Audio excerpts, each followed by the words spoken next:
This video is going to be a little bit different than my usual videos of educating people on how to monetize the internet.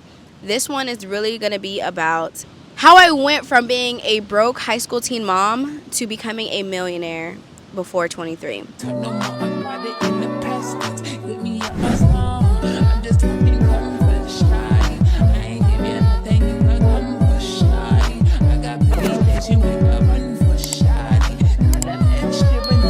What's up, beautiful people? It's your favorite girl Candace back with another video. You already know what to do. Smash that subscribe button, ring the bell so you can get notifications every time I upload, and of course give this video a thumbs up to show your girl some support. So with that being said, let's get it. This video is going to be a little bit different than my usual videos of educating people on how to monetize the internet. This one is really going to be about how I went from being a broke high school teen mom to becoming a millionaire before 23. To take it all the way back, since we're going all the way back, honey, we're going to go back to my past, okay? I grew up in Florida, the Space Coast area, where Elon must be sending up them rockets. Yeah, so I live in this area, and I, by any means, didn't come from any money. I didn't know anybody. We lived in Section 8. My mom was a single mom with 3 kids. I lived in a very toxic household. When I got into my junior year, me and CJ started dating. We've been friends for a long time before that. It's funny because before we didn't like each other. But I think that's how all relationships, all long-lasting relationships last, is when you start off not liking each other. Me and my best friend hated each other's guts until we realized that we were the same person, and we became friends for over 20 years. So with that being said, me and CJ made it official my junior year, going into my junior year of high school. And at this point, like, me and my mom just couldn't get along. It got to the point where we were like physically fighting. I wasn't home, and I was just in going down a path where indulging in activities I shouldn't at such a young age. Honestly, I started smoking when I was 12. It's like 6th grade, and it was just over after that. Like, it was just, I was going out all the time. I was meeting up with boys with my friends, partying. It started very young. I was fighting. I was doing all of that. Like, really, real bad. And we lived in a household, like a small apartment. And every month, there was some type of utility getting shut off. It was like, the question was, what utility do y'all want for this month? And it was really bad. Me and my mom's Asian. We bumped heads a lot. It's not her fault. She was struggling. I get it. But I took a lot of my anger out on her, and I took a lot of my anger out in the world. But me and CJ started dating, and that's when we were being irresponsible, not really caring what happened. So then I ended up getting pregnant. I got pregnant, and I didn't want my mom to know. I didn't want anybody to know, because I was the type of girl where, like, a lot of the girls in my school, they were getting pregnant, and I would, like, I wouldn't say talk shit, but, like, I was more like, how can someone get pregnant in high school? That could never be me. I was very vocal about that in school, so people knew me as the girl that, like, dang, why you always ragging on the pregnant girls? So I ended up becoming one of them, ironically. But everything happens for a reason. I'm very God-fearing. I believe that God puts us in situations and trials and errors for a reason. And when I got pregnant, I ended up leaving my mom's house because we fought a lot. She threw all my stuff outside. She didn't know I was pregnant, by the way. But I started staying with CJ at his mom's house. And honestly, it turned in from made it look like I was just staying the night to, like, damn, this girl ain't going home. So, yeah, it was like that situation. I was barely going to school. And I told a couple of my friends that I was pregnant. And somebody snitched on me. I don't even want to call it snitching, because they did the right thing. If that happened to my daughter, I would want somebody to say something. My mom speculated that I could possibly be pregnant, but, like, every time I did see her every once in a while, she'd say something and I'd say, no, I'm not. Big baggy clothes. I'm talking about, I'm like 4 months pregnant. I called my insurance, the Medicaid, by myself, tried to set everything up by myself. I was going like over an hour and a half away to some random doctor for checkups. It was crazy. And so when I went to school one day, my dean called me to his office. He was cool. I really liked him. Like, I felt comfortable with him. I mean, that's probably why he's a dean. And he's like, Candace, I know that you're pregnant, and your mom needs to know. Like, you can't be coming to school pregnant and not be in the parenting program, XYZ. Like, we have a plan and a course for teen parents. I said, I'm not pregnant. Like, why do people keep saying that? They said, we know you're pregnant. So it's either you tell me now or we're going to have to withdraw you. And I said, okay, I'm pregnant. Like, first off, I'm like, this is my medical records. How are you able to even get my, like ask me about my medical records? But I get it. I'm a child and I'm in high school. He's like, okay, so my next step for you is, he pushes the phone to me and he says, either you call your mom or I call her. I said, there's no way you're going to get my mouth to tell my mom that I'm pregnant. So you're going to have to be the one to tell her. And so he called her. I said, I'm not going to be here for this. So I left. Then my mom calls me. It's kind of like a blur. We met up. She said that, she's going to help me. She's not angry. She's going to support me. And from there, I was transitioned out of like ROTC and all my electives, and I was in the parenting program at my school. And I wasn't the only girl. There was like 6 girls in my class that was pregnant. And there was like at least 12 to 20 girls that had kids. Because the cool thing about I don't want to even say cool, but the thing about my school is they had the parenting program and a daycare. So like you could have your kids on campus. So there was a lot of kids that had, that was parents, and some of them were my friends. So yes, I was in the parenting program. It was like we had field trips to the hospital for the birthing suites. So, and then we did that, and CJ came with me on that. And it was just like scary. And when I'd work, I was working at McDonald's at the time as well. My job, I enjoyed it because it was like a game to me, and my store manager adored me until she found out I was pregnant, and then that's when her whole attitude changed. Once everybody found out, everybody changed towards me. But I mean, I get it. And my manager treated me so differently. I already busted my ass at that job. I used to take the registers on the phone, do the dishes in the back, and hand out orders. Like, I was running around the store. I was picking up everybody's shift. I worked harder than every single person there. Everybody knew me as the hardest worker in the room. They called me Little Bear, Working Bear. And I never realized. I thought it was like some kind of like, I was proud of that. They gave me a little plaque and everything, but little did I know that they were just taking advantage of me and having me do everybody else's work. My store manager adored me because of the fact that I worked so hard. But when she found out I was pregnant, her attitude changed towards me. I wasn't allowed to sit down. She gave me a hard time on my breaks. She'd ask me to do things. She was nasty. She was rude. And I just didn't understand it. She made me do more work than I did before, like dirty work. She had me go on the ground and scrub the baseboards on the side of the walls. She told me to pull out all the trash cans out of the trash, that people threw their food, take out the trash, and I had to go inside and scrub inside of them. She made me go in the play place and clean, all while pregnant. And when you're pregnant, you're not supposed to lift anything heavy. She would make me go to the back and carry the sauce packets, and I said, I can't. You know that I'm pregnant. I'm not supposed to be doing that. She's like, well, do you have a note?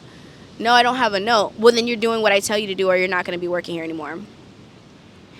I honestly, I'm not going to make any accusations, but I definitely feel like her in the store, like the owner, he was like a little weird because like he used to like grab me like by my waist and tell me to smile, my big beautiful smile. Like, it was, I don't know if there was something with that had to do with it, but I'm not even going to go. I digress. I digress.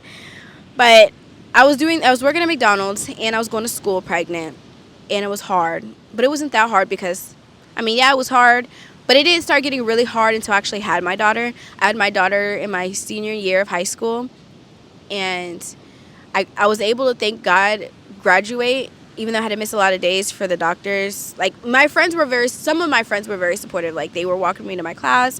I had a couple teachers that, said if I need anything, I'm there. Good thing my water didn't break while I was in school, in class.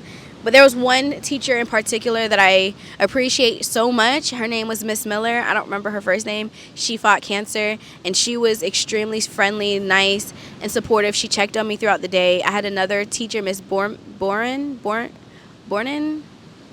something like that. She was my science teacher. She came to my house and brought me a gift and, like, prayed for me and just rooted for me. So those are 2 teachers that I appreciate to this day, because without them I probably wouldn't have been able to get through what I went through. And I was mildly depressed before I got pregnant, I should mention. But when I graduated, I was happy that I graduated, but I was like, okay, what's next? I couldn't go to school. I couldn't go to college. I had a baby. I cried every night, every morning. That was the other thing. It was really hard in the mornings for school because my daughter would wake up at 3 o'clock, 4 or 5 o'clock in the morning, and then I had to get ready for school, get her ready, then get me ready, and then go. And it was really hard. I cried really bad. CJ was working night shifts, so it was just impossible. So I graduated. I picked up another job at a call center. I was on assistance. We finally were able to get our own place, and I was happy that we were able to get our own place. Then CJ got let go. He found a company called MCA. It was an online business. This was our first taste of like the online space. This was 2016, by the way. And I told him, like, look, you need a real job. This is not a real job. This is not going to work. You need to do something that's actually going to bring a real income. I can't afford everything by myself. We ended up having to move back to his mom's house, and we had to start all over. Our house was in one room: our bed, our couch, our TV, our entertainment center, her crib, and her toys, and our closet. There wasn't even a closet in that room, so we had a rack where we hung everything up. And I was like, you got to find a real job. This is not going to work. Like, I can't do it all by myself. And he's like, okay, I'm just going to do this until I'm able to get a new job. He made $1,000 his first week posting this digital product online. I was like, oh my gosh, is this the breakthrough that we needed? Mind you, I was the biggest skeptic, but I told him to keep doing it, but just until you can get another job, it's going to help us. But this is not a long term. He did it again. He made another 1,000. Obviously with business, it goes up and down. But I was like, wow, like we could finally get back into our own place. We finally get another place. And, you know, as a young relationship, all relationships have problems. So it got really toxic, and we were fighting a lot, and we ended up having to move out of that place too and move back to his mom's again. And here we were back at zero. And then there was, you know, we found a new method. We found a new circle. We really he honed in. And I was like, you know what, let me try this too. Okay, let me actually back up a little bit. I didn't start doing it until I was working at my job, and I was working there for about a year, and we did end up getting a duplex. We did end up getting another place, and he was making decent money with it. It was not that he completely lost his income with it. It just went down drastically, but we were able to be in another place. And I was like, you know what, let me try this too, because the friends that he made in the circle, they had girlfriends that were also doing it. So I was like, if they could do it, I can probably do it. So I tried it. I was inconsistent. I wasn't making money. I was made $300 here, $100 there. It wasn't nothing crazy for me to quit my job. My job at the call center, I went above and beyond. I was the type of person that would go beyond what I was hired for. And I was training people. I was doing all kinds of things. So I saved up a lot of money, and I was going to Dubai for my 21st birthday. And I told them I was going to go to Dubai. They were supporting me. They said just put it in the calendar. I put a request off. It got approved. But I only had so much PTO, so part of it was PTO, paid time off, and the rest was unpaid, but it was approved. And then I booked everything. I saved up a lot of money for this.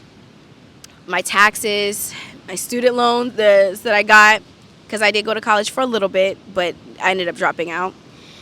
And I paid for it. It was all non-refundable. And I go on my trip. I enjoy it for a week. I come back, and they're like, Candace, I got to pull you to the office. We got to have a meeting. So what happened? What's going on?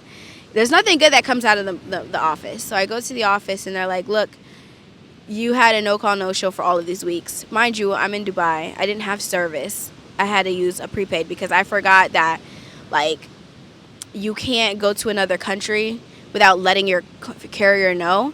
And then back then, I had Cricket Wireless, so they didn't support international call, like, when you go out of country.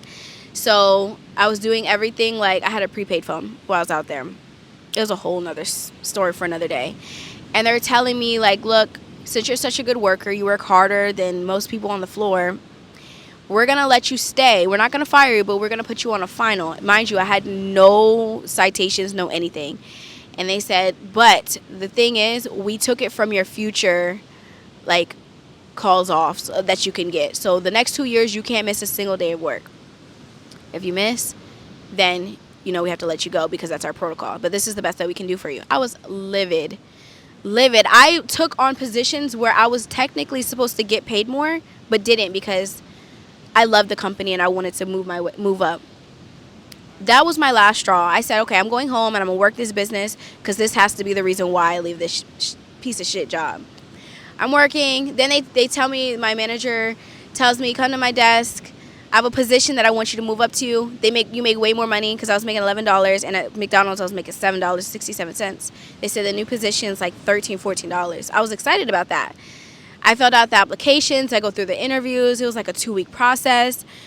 And I'm like, okay, this is looking up. Then my manager pulls me to my desk pulls me to his desk and then says, look, you're not getting the position. Why? I thought it was the most qualified that you guys said that I was going to get it. They said because I had that final, I'm not able to move into up in the community, company until that 2 years is up.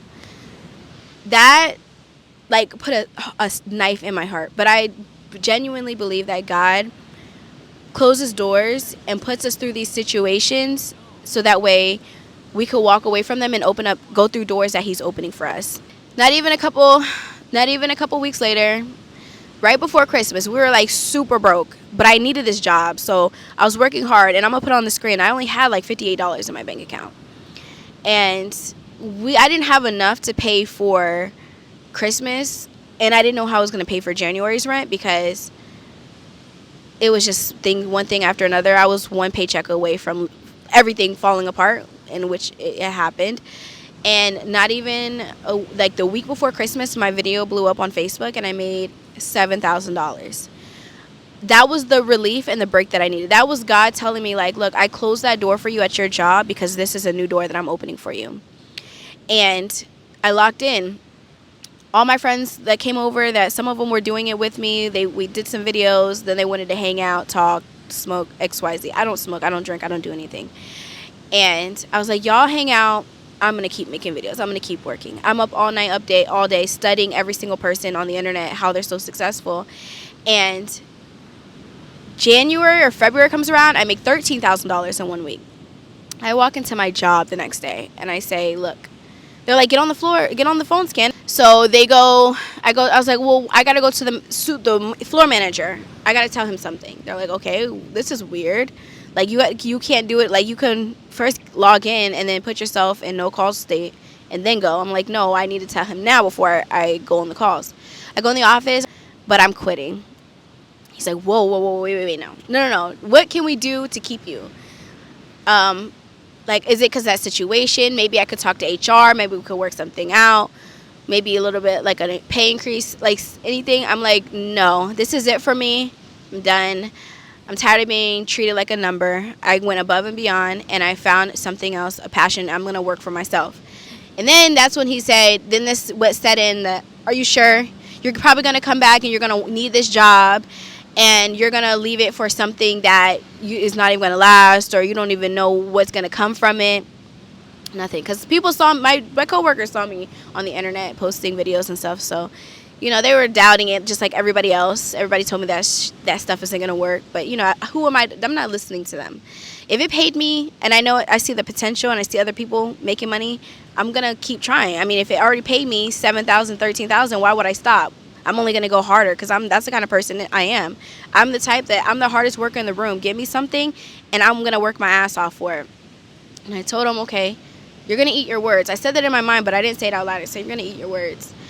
And I was like, no, I'm good. I would never come back here. But I appreciate you and I appreciate everybody else, but I refuse to be somewhere I'm unhappy at. He said, I understand. They had to walk me out the building because when you quit, because he was trying to convince me to do it, at least a 2-week. I'm like, no. And I was like, I'm going to treat y'all the same way y'all treated me, by surprise. So here's my surprise to y'all. So they walked me off the floor because when you technically quit like that, they have to escort you out just in case you try to sabotage. I'm not going to sabotage. I don't really care that much. My friends are like, saying bye, like crying, like as if like I'm going away forever. Like I'm not going away forever. I'm just, you'll see me, but just not in here anymore. Like y'all will see me. Don't worry, but just not here. Outside of work, definitely, but not here. Okay.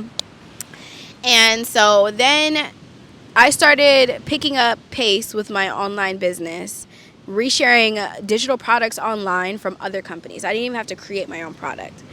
I ended up making over $120,000 in 1 month. Bought my truck cash, bought my boat cash. We finally moved into like an upscale, like luxurious condo apartment in like the rich town. And we were going out every day, we were shopping, and we were just living life. We were traveling a lot, and that's how it started. Then I was making money off like reselling the digital products online. Then I went from transition from that to let me teach other people how to do this. Then we expanded our network and became friends with a lot of people in the same industry, and we started a community, the Six Figure community. And from there, we've taught in my career, I've taught over 30,000 people how to do this as well. We've held in-person events. We've did content shoots. We've done content, everything you could think of. We've built a community, and that is when I saw my breakthrough. Because, yeah, sure, making money with the digital products itself, you can make a lot of money because the income is uncapped on the internet because there's no cap to it. But when you start helping other people and they make money, it makes you money. And it just brings more people, and it turns it into not just a business, but a community of people making money with you. And when you have a bigger network, you know that's when your real money starts coming. So that's how I was able to go from being a broke high school teen mom to a full-time digital marketer. And since then, I made over, like, the real numbers, like around $5.7 million that I've made online. I haven't had a job since I was 21. 20? Yeah, about 21. And now I'm 30, about to be 31 this month. Pisces gang. It's just been a complete blessing for me and my family. An opportunity that everyone doubted, an opportunity even myself doubted, turned into being the biggest blessing. Again, I'm very much a God-fearing woman. I believe that everything happens for a reason. God presents us opportunities. But the thing about it is I've seen this opportunity before. I even started it before, but I didn't believe in it. And I kept seeing it. My fiance was the one who actually took action on it. But I kept seeing it, and I kept saying, no, this is not going to work. And God kept closing doors in my face, from my job, from school, from relationships, situations like almost losing my place, not having money for Christmas, not having money for clothes. I'm getting hand-me-downs for my daughter. And I kept seeing this opportunity, and I said, you know what, let me just try it out. Because the last thing I want to do is go through life and tell myself, oh, that's not going to work, and go through life wondering, like, what would have happened? What would have came from that? If I would have never taken advantage of this, I would have been in a cubicle somewhere that I didn't like, and I would have been looking back, because now everybody's making money online. Everybody is selling something on the internet, and I would have looked back like, wow, where would I have been if I would have started that back in 2016 when I first heard about it? Just like with crypto. If you would have invested, when people say, oh, if I would have invested in when I first heard about it, I'd have been millionaire. If I would have did this, I'd have been in a different situation. I would much rather be the person to try it for myself, regardless of what everybody else says. Because at the end of the day, people are not going to support you until they see it working for you. If I would have believed everybody else in the voice in my head saying don't do it, I would have never been a millionaire today. I would have never been able to be a full-time stay-at-home mom with my kids. I would have never been able to take my family to Hawaii for over a month just because of it and make $8,000 my first week out there just chilling. I would have never been able to make passive income. I would have never been able to touch so many people. I would have never been on this video right now sharing my testimony. And I'm so grateful that I did. I'm so glad that God made this loud for me to hear. I'm so glad that God put it in my face multiple time and time again, because I would have been in a position where I didn't want to be. I thought I was going to be a statistic, and I was able to break that. And the thing about life is, in this society in America, they created a system. We're born into the system where you're supposed to go to school for 12 years, go to college, get a career, and work 40 years of our life, and then enjoy life at an old age. That's how I thought it was supposed to go. I believed that if I worked harder in my position, that I would be able to move up in this position. Well, when I broke free from that cycle, that system that I didn't even realize that I was in, that's when I realized, like, wow, like there's more to life than just this system. I don't want to just live in my old age. I want to enjoy life now. It's funny because the same people that designed the system for us are the ones who are benefiting from that system, who are living their life, who are millionaires, billionaires, and enjoying life in their youth and in their old age. They're living their life off of our backs. Nothing wrong with jobs, nothing wrong with careers. If you love what you do, if you're passionate, then that's fine. Do what you love to do. But if you're at a job which is just over broke, that's supposed to be temporary. That's supposed to get you from that's supposed to hold you over until you get to your final destination. It should never be your final destination. And the internet is so powerful. The internet is everywhere. The internet is not going anywhere. I know people like to say, oh, that stuff doesn't last. If the internet exists, you have an income. If you master the skills of social media, as long as social media exists, you will always have income. And that's with me. I've mastered social media. So regardless of whatever happens, I will always have a job. And the thing about it, I don't even want to say job. I have a passion. I have a career. And the thing about social media, it's not going anywhere. If anything, it's getting more involved in our life. It's getting more of a demand. All businesses are on social media. Everybody's on social media. There's $5.66 billion. This is how simple it is. There's 5.66 billion active users on social media. You have one digital product, something you don't even have to spend money to make. You make it one time, and then you reshare that digital product with the masses. Even if you tap into 1% of 5.66 billion people, you have $1 million business. The only thing that's stopping you and standing in between you and those results is a mentor and an offer. And that's exactly what I do. I had to learn this all by myself. I had to figure it out. That's why it took me time to actually see results. In this era, it's easier than ever because social media is everywhere, and there's so many people that are doing it that you can learn from. And that's what I specialize in. I help people that have never touched a dollar on the internet turn into hundreds, if not thousands, and even millions of dollars. You could either create your own digital offer, your own digital asset off of your own skills, or you could do what I do, which is digital affiliate marketing, and you take somebody else's already thriving, successful business and reshare their digital products online. And the company in particular that I'm with, they pay out 100% plus monthly residuals. Most companies pay 5 to 30% at most. When you see TikTok Shop, Amazon, Walmart, all of those affiliate companies, they usually pay out 1 to 3%. Plus, you got to have their physical product on hand. Whereas this company is all digital, and you keep 100% plus monthly residual. That is passive income. That means you're getting paid even when you're not working. You get paid one time. You don't just get paid one time on your sales. You get paid every single month on those same sales. And that's how I was able to retire. That's why I'm able to make money even on my own breaks. And this is how I was able to scale from making a couple $1,000s to making hundreds of thousands of dollars and millions. So that's my story. I was a high school teen, broke mom, no college degree, no following, no experience, no anything, just fast food and call center. That was my only skill. But one thing about me is I work hard. So if you're someone who works hard, use that same energy that you work hard at a job, but use some of it for yourself. Most people use up all of their energy at their job, work super hard building somebody else's company, and then come home and have nothing left to build for themselves. That's backwards to me. Why would you, I get it pays the bills, but why don't you leave yourself a little bit something so you can use that little bit of something to build something for yourself? I took that same energy that I helped build these companies up to build myself up, and because I'm a hard worker, because I go above and beyond, and I told myself I'm gonna go above and beyond for myself, that's when I saw my breakthrough. So I probably left out a lot of things because I'm not good at storytelling. And I'm not mad at the fact that I was a high school teen mom. I'm not mad at the fact that I grew up in a toxic household. I'm not mad at the fact that I grew up in the struggle, because that's who made me who I am. And because of that, my story is still being written. But my story has so much substance, and people like to say, why do you keep bringing up that you were a teen mom? Why do you keep bringing that up, that you was broke? Because there's so many people that are in that situation right now that need somebody to see that it's possible to come out of that. If I was that person back then, if I could go back to my 19-year-old self and be like, look, keep going. You could end up like this. This is your future. This is a possibility for your future. that's enough fire, enough drive to keep me going.